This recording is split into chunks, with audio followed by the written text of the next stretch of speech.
comento que es un tema que está en constante cambio, hay mucho estudio, y entonces tenemos que tener los conceptos básicos para poder entender todo este tipo de conferencias.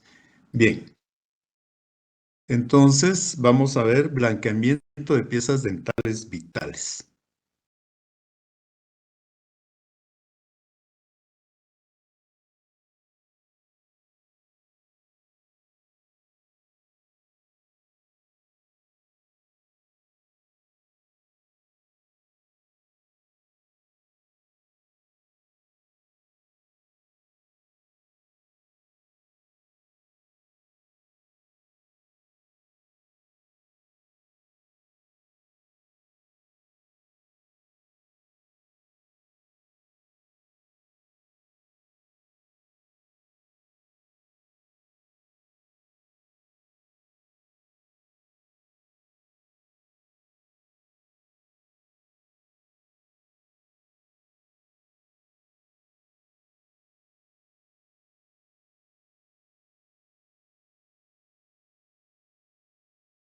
Bien, sobre el blanqueamiento dental. También se les recuerda a los estudiantes que existe ahí un foro donde ustedes pueden dar o exponer sus dudas o comentarios. Gracias.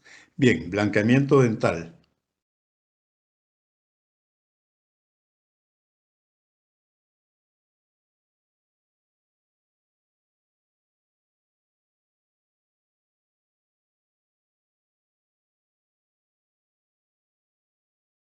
En el desarrollo de la plática vamos a tener la historia, clasificación de las coloraciones dentales, indicaciones y contraindicaciones, el diagnóstico, agentes blanqueadores, técnicas de blanqueamiento y el pronóstico.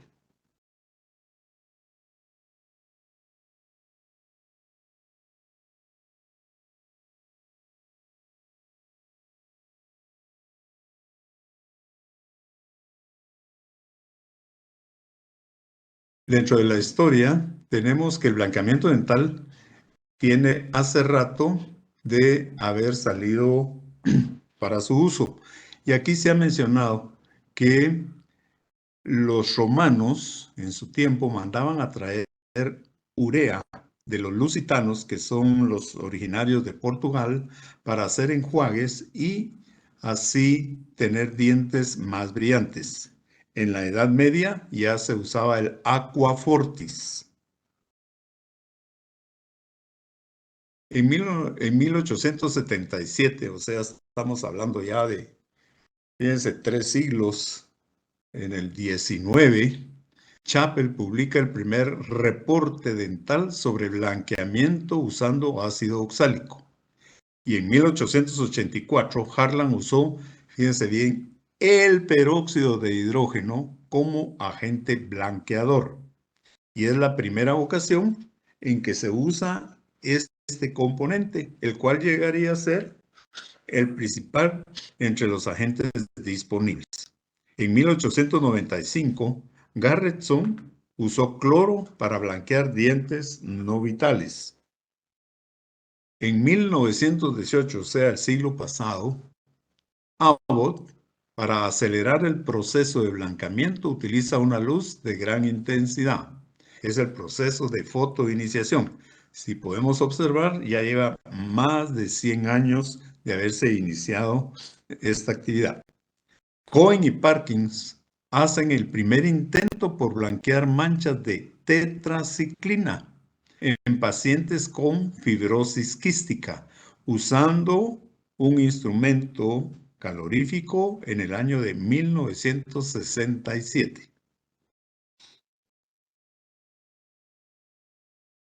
En 1976, Nutting y Poe, siguiendo el intento del señor Pearson, introducen la técnica ambulatoria Walking Bleach con peróxido de hidrógeno al 30% y perborato de sodio en dientes no vitales, manchados por descomposición de los eritrocitos. En 1989, Haywood y Heyman introducen el sistema de blanqueamiento en casa con peróxido de carbamida, acción que vendría a revolucionar y popularizar el blanqueamiento dental. En 1992 se introduce el blanqueamiento a base de peróxido de hidrógeno activado por luz visible. Las coloraciones dentales. Fíjense ustedes que podemos encontrar sinónimos como manchas dentales o cromófados, ¿ya? Entonces, la clasificación según su etiología pueden ser coloraciones generales o sistémicas y coloraciones locales. Dentro de las coloraciones generales o sistémicas tenemos las manchas por medicamentos dados por vía sistémica, ejemplo la tetraciclina. Las manchas por ingesta de flúor. Las manchas por enfermedades cuyos productos metabólicos interfieren con la formación del esmalte. Y también tenemos las manchas por la edad. Dentro de las coloraciones dentales locales, tenemos manchas por tabaco, por café o té, que son extrínsecas. Manchas por comidas muy coloreadas, que también son extrínsecas. Medicamentos y materiales empleados para una restauración dental, extrínseca. Manchas por traumatismos, o sea, que hay una interrupción del riego sanguíneo y descomposición de la hemoglobina. En contrario a la extrínseca, esta es intrínseca. Bien, explicando un poco la acción de la tetraciclina. Este es un antibiótico y se utiliza en madres que están en vías de gestación. Y durante el segundo trimestre de embarazo en adelante y los niños hasta aproximadamente 8 años de edad, ha sido una de las causas más comunes de coloraciones dentales. Básicamente, lo que ocurre es que las moléculas de este antibiótico, de tetraciclina, al llegar al germen dentario en maduración, reaccionan con el calcio. Hay una quelación, incorporándose así a la hidroxiapatita, quien es la molécula encargada de la mineralización.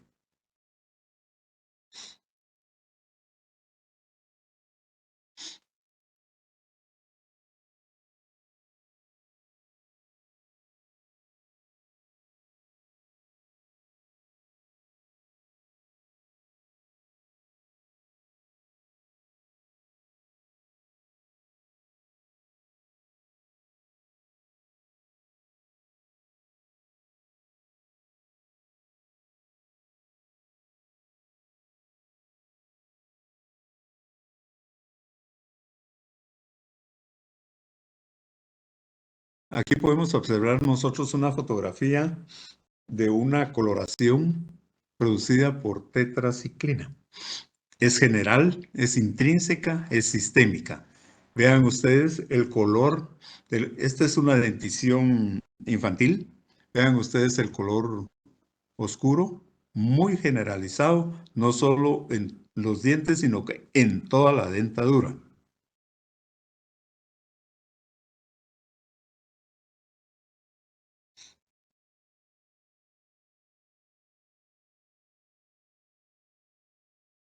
La coloración por fluorosis causa defectos y coloraciones en las superficies dentales.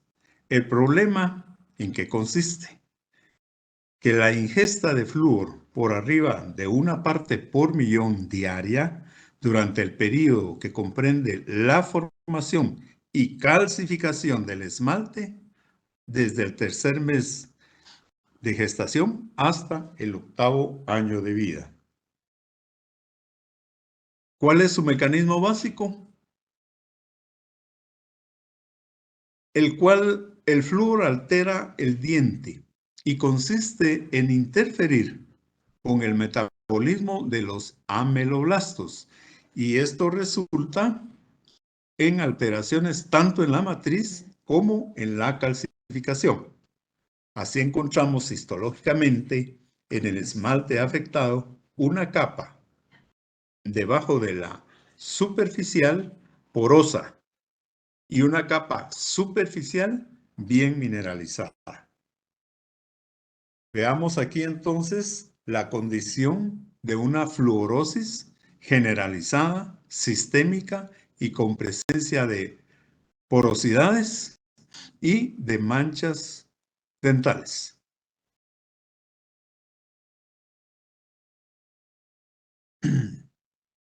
Algunas enfermedades durante su evolución presentan productos metabólicos que pueden penetrar a los tubulíos dentinarios durante el desarrollo dental, produciendo coloraciones en los dientes. Por ejemplo, tenemos la ictericia severa, la eritroblastosis fetal y la porfiria.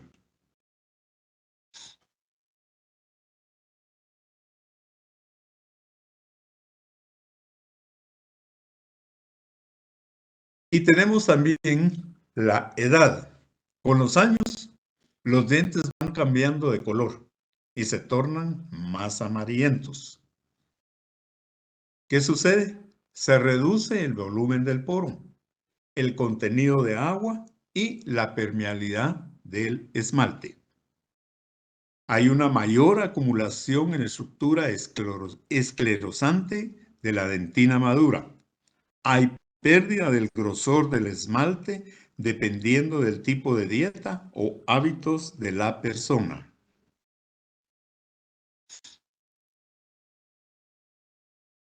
Aquí tenemos unas fotografías donde nos muestra una dentición infantil, blanca lechosa, y una de adulto donde podemos observar ya un color amarillento generalizado, producido por la edad. Dentro de las manchas locales extrínsecas tenemos manchas por tabaco, por café o té. Las manchas de tabaco van de una coloración café amarillentas a negras. Se depositan a nivel cervical y principalmente por lingual. Las manchas de café o té son severas también y van de una coloración café a negras. Es indispensable eliminar el hábito para que el tratamiento sea efectivo. Veamos entonces aquí las coloraciones oscuras, amarillentas, en la parte gingival o cervical de la pieza dental. Acuérdense que las manchas por tabaco también van colocadas o aparecen en la parte lingual de las piezas dentales. Dentro de las locales también tenemos manchas por comidas muy coloreadas, que son extrínsecas. Comidas condimentadas. Por ejemplo, el achote en la preparación de tamales. La necrosis pulpar. Si es por caries, hay una degradación proteica progresiva que conlleva a una coloración café grisácea. La iatrogénica, causadas por el mal uso de materiales dentales, técnicas de apertura mal efectuadas y mala eliminación de restos pulpares.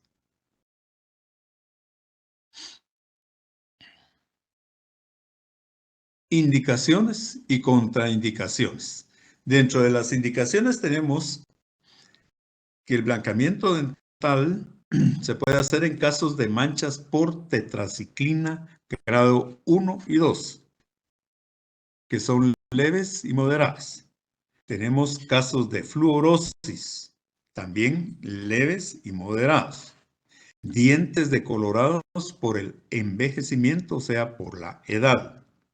Dientes amarillentos para mejorar el aspecto estético. Manchas por enfermedades sistémicas. Manchas por hemorragia interna. Manchas extrínsecas por el tabaco, el café o el té. Dentro de las contraindicaciones tenemos pulpas extremadamente amplias. Ojo acá con tratamiento en personas muy jóvenes. Demasiadas expectativas del paciente. Si el paciente está esperando algo demasiado grande acerca de su blanqueamiento, puede ser una contraindicación. Dientes demasiado oscuros, dientes con demasiada sensibilidad, personas muy impacientes, alergia a los agentes blanqueadores, casos severos por el antibiótico tetraciclina o el elemento flúor en la fluorosis, mujeres embarazadas, pacientes con problemas severos de articulación temporomandibular, imposibilidad de eliminar hábitos como el fumar, tomar café o té.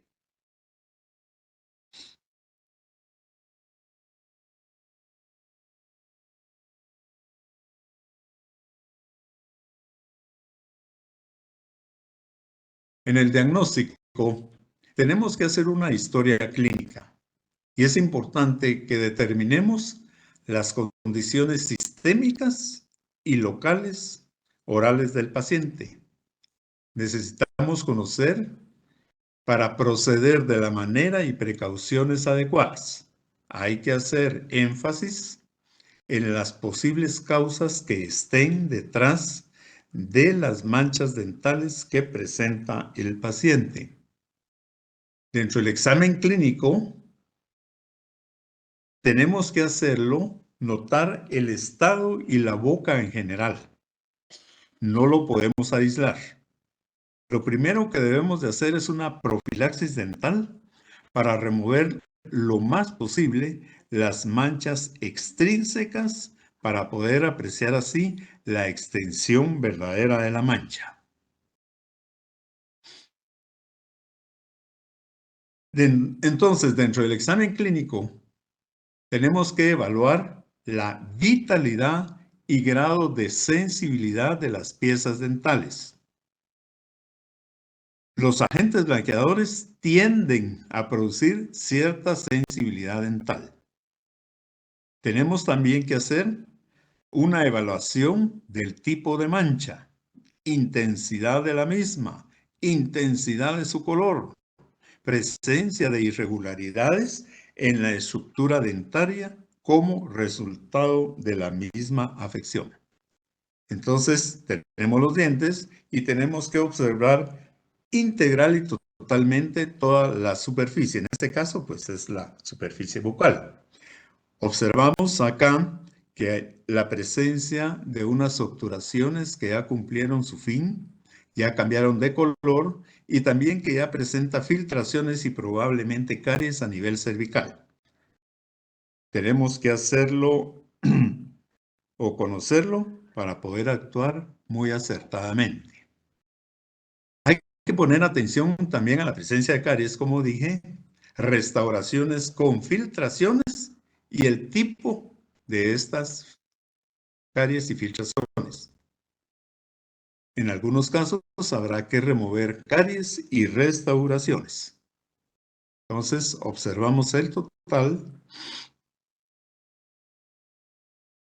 y es muy importante que haya una comunicación con el paciente, porque las expectativas de este casi siempre están por encima de los resultados a obtener. Tenemos que seleccionar el color básico y este tiene que hacerse previo al tratamiento dental de blanqueamiento. Debe determinarse el color exacto que presentan los dientes a tratar. Utilizamos para eso, en la selección del color, una guía. Tenemos que poner la guía que utilizamos y el rango y número del color a que pertenece en ese momento el diente. Hay diferentes guías y tiene que efectuarse con la participación del paciente. Y el color original debe ser registrado. Muy importante que participe el paciente para que él mismo sea testigo del color inicial que tiene. Y aquí tenemos unas guías que estas marcas utilizaron en un marketing bastante sencillas, pero necesarias si no se tienen las otras. Dentro de los agentes blanqueadores, ¿qué tenemos? Tenemos el peróxido de hidrógeno, el peróxido de carbamida y el perborato de sodio. El peróxido de hidrógeno es muy efectivo para la remoción de coloraciones dentales. Su mecanismo de acción se cree que es un proceso de oxidación al penetrar el peróxido de hidrógeno en las áreas pigmentadas o manchadas, causando la liberación de moléculas responsables de la coloración dentaria. Al ser liberado el peróxido de hidrógeno al interior del diente, sus moléculas pasan a formar moléculas de agua y moléculas de oxígeno. Entonces tenemos que al ser incorporado el peróxido de hidrógeno a la estructura dental, este se desdobla en agua y oxígeno. Y el oxígeno es el que va a actuar directamente sobre las manchas y va a producir la liberación de estas. Y por ende, se inicia el proceso de blanqueamiento de la pieza dental. ¿Cuál es la composición? Pues es peróxido de hidrógeno, así como lo ven, peróxido de hidrógeno. Tiene caroteno para utilizarse en consultorio con lámparas de luz visible. ¿Cuál es la concentración del peróxido de hidrógeno? De uso o de consultorio, un 35%. De uso casero o ambulatorio, un 10%. Valga decir que actualmente hay más porcentajes o cantidad de porcentajes que podemos jugar con ellos dependiendo de la necesidad que tengamos para hacer el blanqueamiento dental. Pero aquí lo importante es saber que en el consultorio tenemos que utilizar o se debe utilizar aquellos elementos de blanqueamiento dental que tengan un porcentaje alto y de uso casero o ambulatorio un porcentaje bajo. ¿Por qué? Por los riesgos que puedan haber y la responsabilidad de la persona que lo está realizando. No es lo mismo que tengamos un porcentaje de uso consultorio que lo maneje directamente el paciente. Hay mucho riesgo. Entonces, tiene que utilizarse uno de uso casero o ambulatorio al 10% o similar. El peróxido de hidrógeno entonces es un agente oxidante que tiene la habilidad de producir radicales libres. Se separa en agua y oxígeno. Y con el contacto con las enzimas peroxidasas aumenta la liberación de oxígeno en los primeros segundos de contacto con la superficie dental. Tiene bajo peso molecular y densidad, lo que lo hace permeable en el esmalte y dentina sin abrasionarlos. La terapia del blanqueamiento no está limitada únicamente en la superficie de contacto, sino que está activada en las 3 dimensiones, ¿ya? Alto, ancho, largo, profundidad. Y la acción del caroteno es iniciar la conversión de la longitud de onda azul natural de la lámpara de fotocurado en energía calórica. Tenemos como siguiente blanqueador, agente blanqueador, el peróxido de carbamida, llamado también peróxido de urea, peróxido de urea hidrogenada, peróxido de carbamida hidrogenada, percarbamida.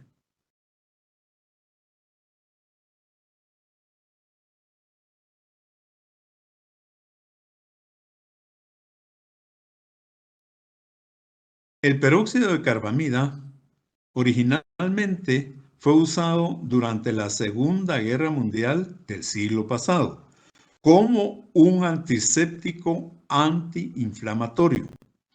Y en los años 60, este señor Klusmer notó blanqueamiento de los dientes después de usar Gliopside. Era un peróxido de carbamida para cicatrizar tejido traumatizado. Hebel y Heyman publican su primer artículo sobre cómo realizar el blanqueamiento en casa con peróxido de carbamida en 1989. ¿Cuál es su composición? El peróxido de carbamida tiene carbopol, que es un gel polimérico, tiene glicerina, tiene hidróxido de sodio, tiene flúor y saborizantes. O sea, es un componente bastante completo. ¿Cuál es el mecanismo de acción del peróxido de carbamida? El 10% de peróxido de carbamida se degrada a un 6.4 de urea por ciento y un 3.6% de peróxido de hidrógeno. La urea se degrada en dióxido de carbono y amoníaco. Y el peróxido de hidrógeno se degrada en agua más oxígeno y libera radicales libres de perihidroxilo, que estos son altamente oxidativos. Tiene glicerina, que nos ayuda a sacar agua del diente, y dentro de esta, agua pigmentada. El carbopol es un agente tixotrópico que aumenta la retención del material en la superficie dentaria. En su presencia, la liberación de oxígeno es más lenta. Es activo aproximadamente 60 minutos de contacto con la superficie dental. Entonces, veamos acá, tenemos un peróxido de carbamida con su acción tixotrópica, o sea, el carbopol.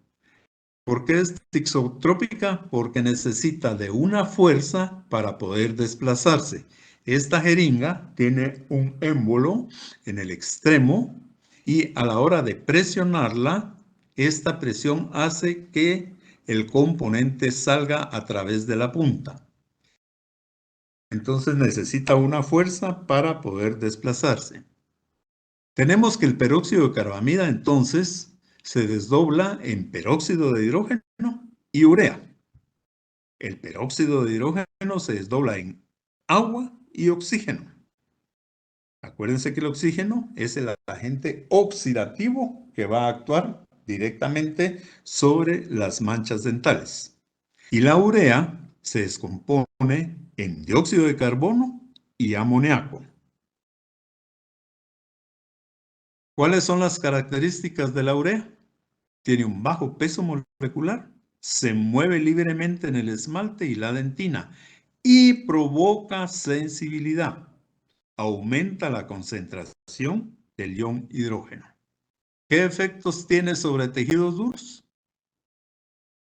Los resultados varían desde que no haya ningún efecto sobre el desgaste dental hasta una disminución significativa en la dureza y resistencia del esmalte a la fractura. En tejidos blandos, vean ustedes la fotografía a nivel gingival de la premolar superior. Se pueden advertir pequeñas quemaduras en los márgenes gingivales al retirar la resina protectora. Se deberán hacer aplicaciones de bicarbonato de sodio al 7%. Vamos a platicar algo sobre la resina protectora un poco más adelante. ¿Qué efectos hay sobre la pulpa dental? Los cambios histológicos de esta, después del blanqueamiento con peróxido de carbamida al 10%, fue reportado como leve, no afectando el estado de salud general del tejido pulpar y fue reversible después de 2 semanas del post-tratamiento. Sobre algunos materiales restauradores, la composita con la composita son contradictorios. Fueron muy pequeños y fueron considerados clínicamente no significativos. En amalgamas existentes pueden cambiar de color a negro, pero no resultan a niveles altos de mercurio. Los ionómeros de vidrio pueden mostrar alteración en su matriz. En coronas provisionales realizadas con metilmetacrilato pueden cambiar de color naranja. Esto es muy importante. ¿Qué efectos tiene sobre la adhesión? Los tags de resina en el esmalte blanqueado son menos numerosos, menos definidos y más cortos. Es decir, la adhesión se ve afectada en presencia de estos componentes. La adhesión entre ionómero de vidrio y dentina pueden también afectarse. Y puede ser por la posible precipitación del peróxido de hidrógeno y el colágeno expuesto luego del blanqueamiento. Efectos colaterales del blanqueamiento dental. Lo más importante, la sensibilidad dental. Y la podemos contrarrestar con aplicaciones de flúor neutro del 1.1 al 2%. Fluoruro sódico con nitrato potásico con cloruro de estroncio. Puede haber también una irritación de los tejidos blandos, sobre todo en el guarda que utilizamos y se puede contrarrestar revisando el contorno del guarda. Tenemos acá un componente que nos ayuda a contrarrestar la sensibilidad, es el Cariax. Este señor Haywood, en 1994, dice y afirma que más del 50%, para ser exactos, un 67% de los pacientes pueden sufrir sensibilidad dental durante el tratamiento de blanqueamiento dental. ¿Qué podemos hacer en relación a esto? En pacientes con sensibilidad previa al tratamiento de blanqueamiento dental se recomienda 1. Utilizar peróxidos de baja concentración y que incluyan componentes desensibilizantes. Usar durante media hora desensibilizante colocando en la cubeta previo a realizar el blanqueamiento. Realizar el blanqueamiento intercalado una noche sí y otra noche no. Tenemos entonces aquí el Cariax en su composición líquida. Tenemos nitrato potásico, fluoruro sódico, que son elementos que ayudan a contrarrestar la sensibilidad dental. En forma de spray, vean, tenemos nitrato de potasio y fluoruro sódico.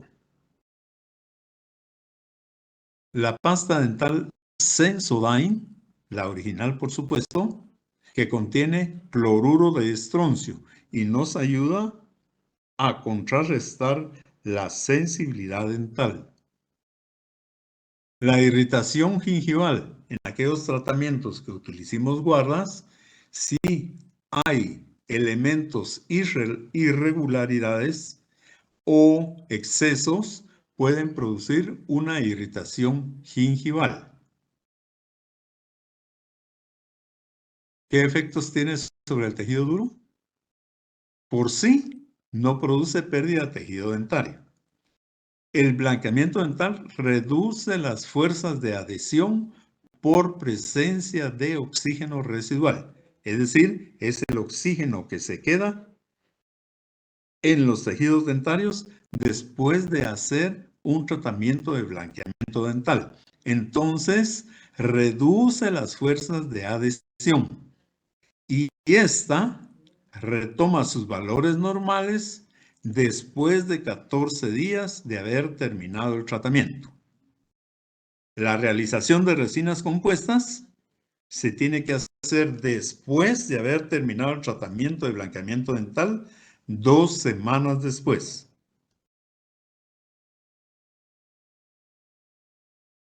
¿Qué técnicas hay? Técnicas para ejecutarse en el consultorio dental, sistemas activados por luz visible, por calor y químicamente. Aquí, en esta serie de diagramas, podemos observar la presencia de dientes que se les está colocando el gel de blanqueamiento dental. ¿Ven ustedes esa zona blanca arriba de gingival de las piezas dentales superiores? Pues esa es una barrera protectora que se utiliza precisamente para proteger lo que es el tejido dental a ese nivel.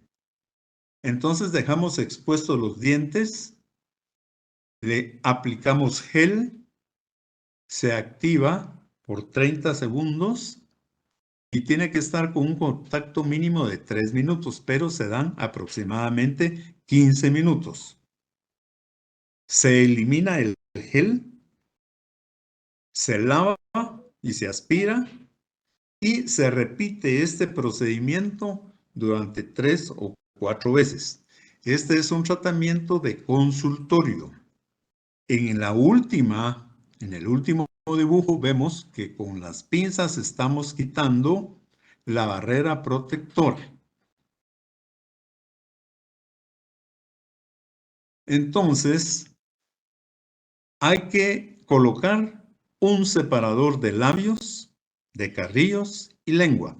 Este es un blanqueamiento dental de consultorio. Y en este momento, ya con el campo aislado, se tomarán las fotografías pretratamiento y se registrará el color. Entonces, podemos observar a ustedes ahí que hay unos separadores de labios y de lengua. Y aparte, un aislamiento del área. Se efectúa la protección de márgenes gingivales y se utilizan resinas protectoras. Aquí podemos observar que la resina protectora es de color azul y se coloca en todo el área de festoneado de los dientes para proteger el área gingival.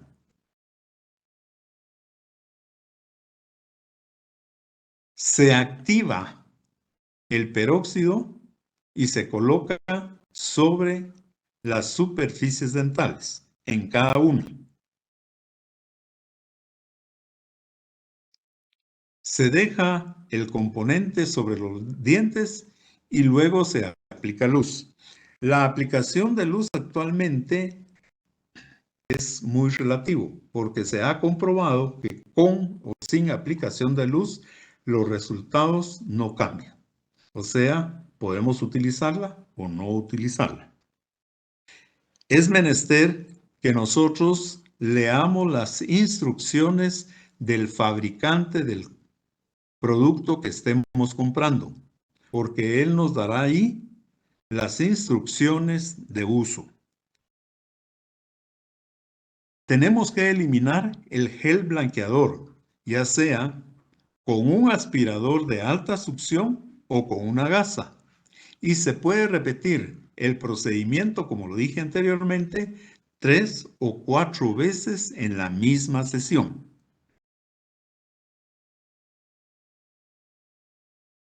Jeringas de blanqueamiento dental.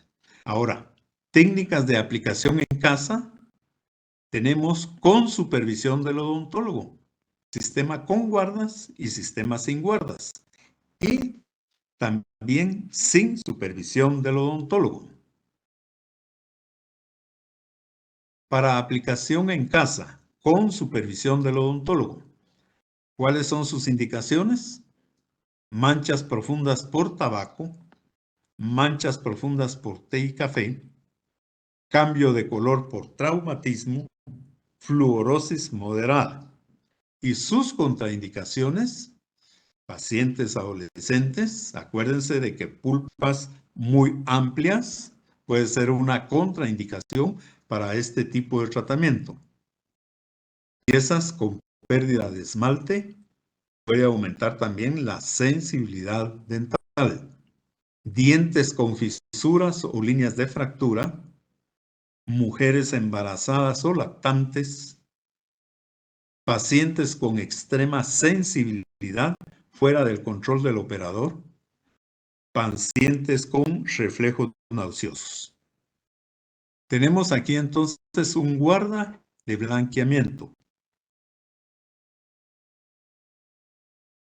Tomamos entonces unas impresiones al paciente y vaciamos. Sacamos unos modelos de yeso, los recortamos en esa forma de una U y utilizamos una lámina de acetato blando de 0.035 de pulgada para la mayoría de pacientes y 0.060, que es más grueso, para pacientes bruxómanos. Esta lámina se coloca en un termoformador, que es una máquina que en su parte superior tiene una resistencia eléctrica que calienta y a la hora de calentar, por decirlo así, reblandece esta lámina y se va tornando un poco más suave a manera de formar una burbuja, ahí como lo ven ustedes, que es el momento, el aparato lo trae, de bajarla y que llegue al modelo de yeso que está en la parte inferior. Se activa un aspirador para que esto haga que esta lámina se adhiera íntimamente a los dientes y se forme así una guarda que tiene la forma de los dientes. Se recorta a nivel gingival. Los reservorios son unas zonas que se utilizan para colocar un poco más del componente de blanqueamiento dental y se puede hacer con 1 milímetro en la zona vertical, a 1 milímetro de la zona cervical, perdón, e incisal y 1 milímetro de las caras interproximales.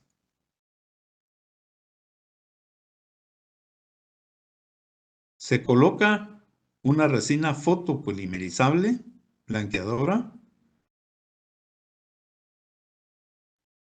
pero también se ha demostrado que una cubeta con reservorios no se consiguen los mejores resultados que con aquellas confeccionadas con ellas. O sea, que podemos hacerlo o no hacerlo.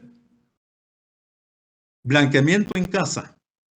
Aquí tenemos que utilizar ya otro producto que es el peróxido de carbamida a un porcentaje menor, al 10%.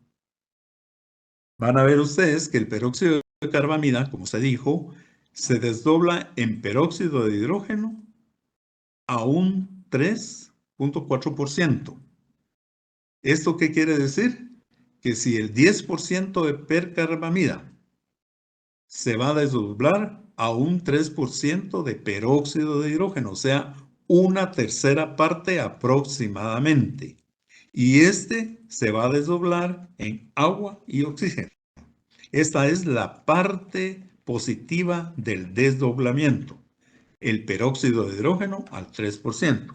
La otra parte es urea, que es a un 6%, y se desdobla en amonio y dióxido de carbono. Acuérdense que la urea puede producir cierta sensibilidad en las piezas dentales. Entonces, tenemos que el peróxido de carbamida al 10% se desdobla en peróxido de hidrógeno al 3.5%. Peróxido de carbamida al 15% va a ser peróxido de hidrógeno al 5.4%. Y el peróxido de carbamida al 20% va a ser un peróxido de hidrógeno al 7%. Entonces, es de interés notar que aquí el peróxido de hidrógeno se mantiene a valores bajos, y siendo valores bajos lo podemos utilizar en un blanqueamiento en casa que va a ser monitoreado por un odontólogo, pero manejado con el paciente. Las cubetas se prueban y se observa si están suficientemente adaptadas. Este es un blanqueamiento en casa. Se verifica que los bordes no estén separados ni sean irregulares, y se observa si las papilas presentan isquemia.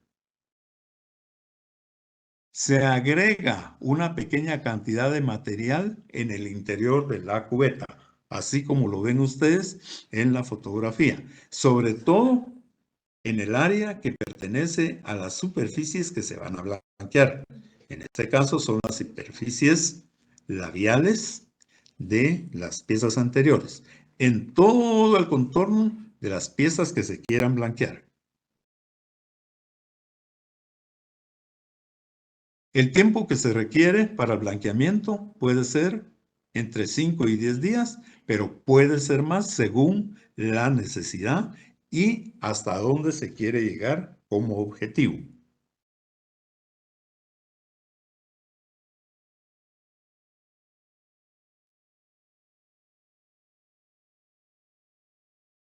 Para su control, se cita al paciente a las 48 horas para analizar si hay sensibilidad en las piezas dentales o si existen zonas gingivales irritadas.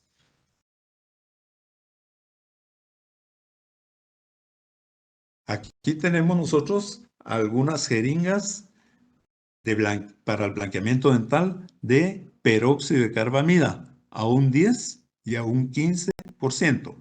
Una de ellas tiene flúor. Técnica de aplicación en casa sin la supervisión del odontólogo. Por ejemplo, tenemos el Listerine, que tiene un peróxido de hidrógeno al 2%, un porcentaje bastante bajo, pero que va a ayudar a blanquear los dientes en una forma muy prolongada. Su acción va a ser en un tiempo largo, pero también no muy riesgoso. Tenemos también la pasta dental Colgate Whitening Total 12. Lo único que esto lo venden como un blanqueador, pero no tiene peróxido de hidrógeno, sino que su acción es abrasiva debido a la composición de la pasta dental, que tiene sílica. Y estos chiclitos que nos los venden como blanqueadores, pero realmente no tienen ese elemento. Entonces podemos observar que tienen sorbitol, goma base, saborizantes. Entonces, ¿cuál es el corolario de conclusión de esta situación? Que nosotros tenemos que ser curiosos y acuciosos en ver qué componentes puedan tener todos estos elementos de blanqueamiento dental. Si nosotros no lo hacemos, pues estamos usando algo que nos están diciendo que tiene y no tiene. Entonces hay que ser bastante curiosos. Aquí tenemos un caso clínico de consultorio, aislado y también con los accesorios de protección. Colocamos la barrera protectora en todo el contorno gingival de las piezas a blanquear y exponemos las superficies dentales de las piezas dentales. Hacemos la activación del blanqueamiento dental, de las jeringas de blanqueamiento dental para consultorio. Acuérdense que aquí el porcentaje es 35% aproximadamente, puede ser más o puede ser un poco menos, pero es alto el porcentaje. Se tiene que utilizar con mucho cuidado y precaución. Se coloca esta sustancia en las superficies dentales de los dientes. Vean ustedes arriba el contorno gingival de la resina protectora gingival. Lo dejamos aproximadamente 15 minutos. Le colocamos o no luz visible. Lo limpiamos. Y este procedimiento lo podemos repetir. ¿Cuántas veces lo vamos a repetir? Eso va a depender si logramos o no el nivel de blanqueamiento que nosotros querramos obtener.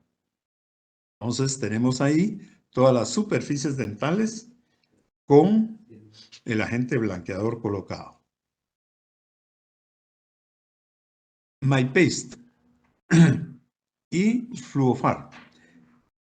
Estos componentes nos ayudan a mineralizar las superficies dentales que han sido blanqueadas. O sea, nos van a proteger los dientes después de haber realizado el blanqueamiento dental.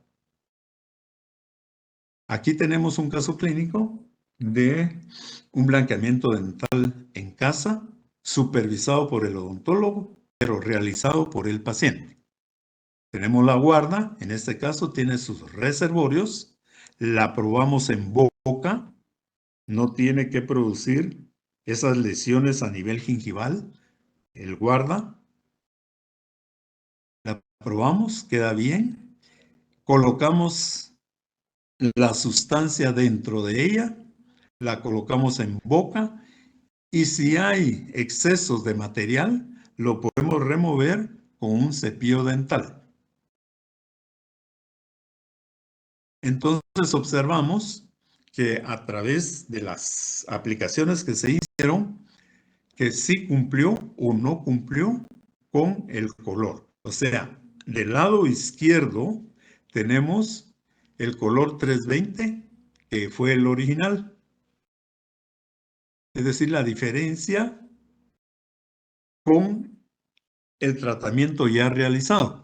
Entonces, ahí se puede observar si cambió o no cambió el color del diente. ¿Y hasta dónde lo vamos a llevar? Hasta donde nosotros lo queramos llevar. Es decir, el tipo de blanqueamiento que queramos tener. Pero también hay que recordarse que hay un punto de saturación en donde ya no da más el blanqueamiento. Y si nosotros seguimos, no va a cambiar. Entonces, cuando observamos que ya llegamos o casi llegamos a ese nivel, tenemos que terminar el tratamiento a ese nivel. Entonces, el resultado deseado. ¿Cuál es el pronóstico? Va a depender de dos factores principalmente. La naturaleza de la coloración o mancha, tenemos que saber la causa, la localización, la profundidad y el color de la misma. Y, sobre todo, la efectividad verdadera del agente blanqueador. Entonces, ¿cuál es nuestro ideal de blanqueamiento? Si lo podemos conseguir, este será.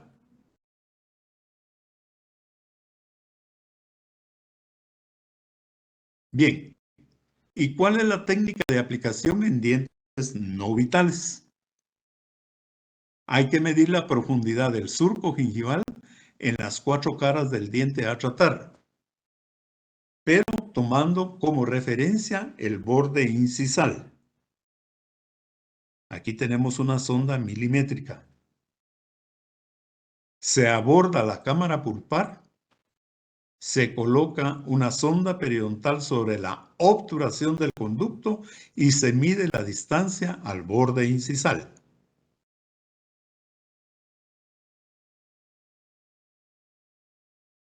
Se tiene que desobturar de 2 a 3 milímetros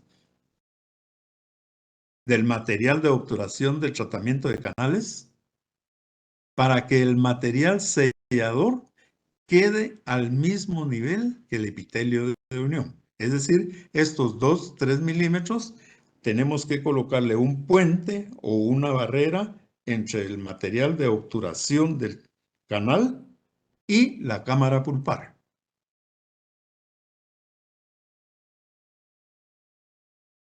Aquí colocamos el material para el sellado, que puede ser de ionómero de vidrio. Se prepara el agente blanqueador según las indicaciones del fabricante y hay que colocarlo dentro de la cámara pulpar.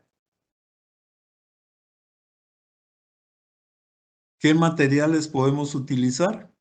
Perborato de sodio más agua o peróxido de hidrógeno al 35%. Esto es el agente blanqueador que va dentro de la cámara pulpar. Hay que colocar encima de ellos una toronda de algodón y hay que sellar la entrada de la cámara pulpar con un cemento temporal. Podemos utilizar también ionómero de vidrio. Y hay que repetir este tratamiento las veces que sea necesario hasta conseguir el tono o color que nosotros queramos. Vean aquí, de un lado está el diente pigmentado, manchado, y del otro lado ya tratado. Entonces podemos observar esa diferencia. Da buenos resultados, pero ¿cuántas veces hay que hacerlo? Si a la primera vez se consigue, una vez, a las dos, o así sucesivamente hasta conseguir el efecto deseado. Entonces vean ustedes el cambio que hubo por el tratamiento que se hizo. Dentro del pronóstico, mientras más acentuados se encuentran cada uno de los factores que conforman la naturaleza propia de la coloración, el pronóstico será más negativo. O sea, si la mancha es más oscura, más intrínseca, más sistémica, es más negativa. Manchas por factores extrínsecos son las que tienen mejor pronóstico, fácilmente removidas y pueda que con una profilaxis con abrasivos se necesite. Es menester decir que aquí la profilaxis se tiene que realizar en casi todos los tratamientos porque es la que nos va a limpiar física y mecánicamente la superficie dental del diente y va a dejar al descubierto, por decirlo así, la superficie intacta del diente y podemos nosotros observar una mancha en una mejor manera. El pronóstico en manchas por tetraciclina, grados 1 y 2, pueden responder al tratamiento, sobre todo la leve. El grado 3, que es ya una severa, tiene un mal pronóstico. Aquí vemos entonces unas manchas por tetraciclina, grado 3. Originalmente del lado izquierdo cómo estaba y del lado derecho cómo quedó después del tratamiento. Hubo cambio, pero no es suficiente para que haya una estética dental aceptable. Las manchas por fluorosis, si es mancha simple, tiene buen pronóstico. Si hay presencia de opacidades, se tiene mucho problema para lograr una uniformidad en el color de toda la corona. Y si hay defectos de superficie, como esmalte socavado y opacidades, hay un mal pronóstico. Las manchas por hemorragias internas, excelentes o buenas, a menos que el tiempo que haya transcurrido desde que apareció la mancha es demasiado largo. Entre mayor tiempo transcurrido, el pronóstico favorable disminuye. Se necesitan más aplicaciones para ver cambios y hay situaciones en que no se logra eliminar la mancha. Las manchas por edad o simple color de natural presentan un buen pronóstico. Entonces, por manchas por edad, tenemos del lado izquierdo, tomando el color original y después en comparación con el color obtenido. Hay buen pronóstico. ¿Qué factores pueden afectar el blanqueamiento? Si no debridamos la superficie, puede ser también la concentración del peróxido de hidrógeno. Mientras más alta es la concentración, mayor será el efecto de oxidación. La temperatura, un aumento de 10 grados, duplica el grado de reacción química. Y el peróxido y el pH del peróxido de hidrógeno debe ser ácido cuando es almacenado y embarcado para alargar su tiempo de almacenamiento. Tiempo es directamente relacionado al tiempo de exposición. Mientras más larga es la exposición del material, mayor será el cambio de color. Y un ambiente aislado. En un ambiente aislado, el peróxido de hidrógeno aumenta la eficiencia del blanqueamiento. Entonces, señores, hasta aquí llegamos. Les recomiendo entonces que vean ustedes en la plataforma los videos que se les recomiendan y también la lectura de unos capítulos del libro. Aunque les recomiendo que mejor lean la totalidad del libro para tener conceptos básicos sobre el tema de blanqueamiento dental y puedan ustedes salir de dudas del mismo. Así que muchas gracias por su atención. Espero que obtengan ustedes los objetivos de esta clase, que aprendan y estamos a la orden. Atentamente, el Departamento de Operatoria Dental, su staff de profesores y principalmente pues mi persona, el doctor Mauricio Morales. Buen día. Gracias, doctor. Buen día. Gracias, doctor. Buen día. Buen día, doctor.